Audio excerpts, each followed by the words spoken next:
শকুনির ছকে যুধিষ্ঠির হারে, অন্ধ রাজা হারে ন্যায় ত্যাগে, দ্রৌপদীর লাঞ্ছনা সভার মাঝে, অপমানে জলে প্রতিশোধ বাজে।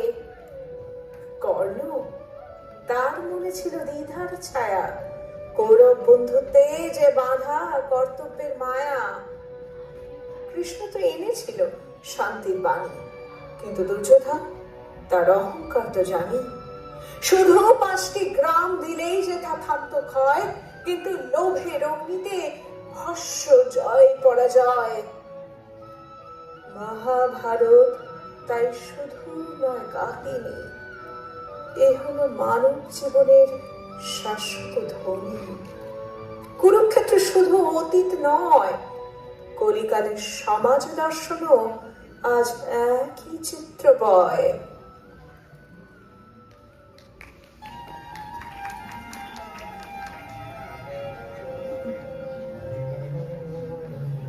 ধর্মের পাঠ পড়েন সবাই, আমাকে বলে অধর্মী? ভাগ্যে কি ছিল ন্যায়ের ভূমি? ভগ্নীকে অন্ধের হাতে দিল যে, তাতে কি ধর্ম ছিল? পিতা ভ্রাতারা মরল অনাহারে, কোথায় ছিল সুবিচার?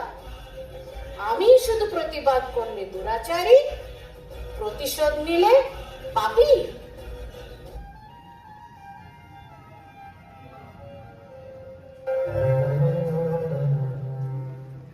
হ্যাঁ শকুনি, অন্যায় তোমার সঙ্গী, কিন্তু প্রতিশোধে কি পূর্ণ না সব?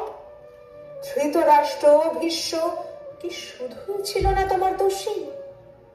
তোমার ভগ্নীর সন্তানদের কি দোষ? শিশুগুলো কি অপরাধ করলো? যারা মাতুল ডেকেছিল তোমায়, তাদের ভবিষ্যৎ ছাইয়ে মেশালে। শকুনি, তাদের বিদ্বেষে হারালে তুমি, আর ধ্বংস হলো কৌরব বংশ।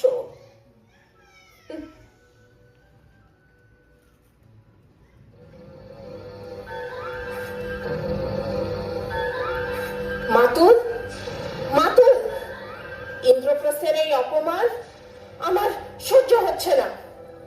দ্রৌপদীর হাসি, পাণ্ডবদের অহংকার, প্রতিশোধের আগুনে পুড়ে যাচ্ছে মন।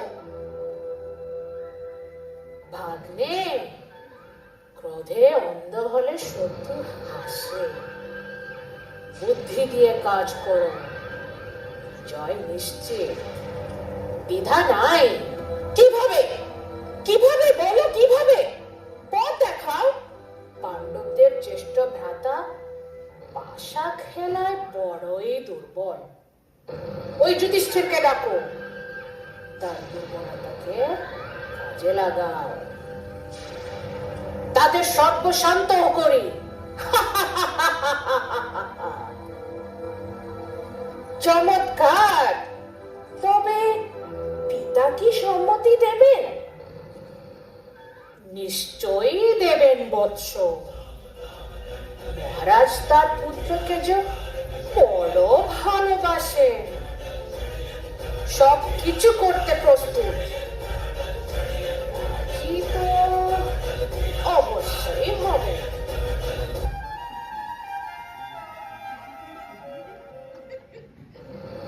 কে কে? নমস্কার পিতা। আগে নমস্কার মহারাজ। ওহো, তোমরা বলো, কি বলবে? পিতা, আমরা দ্রুত ক্রীড়ার আয়োজন করতে চাই। পাণ্ডবদেরও আমন্ত্রণ জানাতে ইচ্ছুক। দ্রুত ক্রীড়া?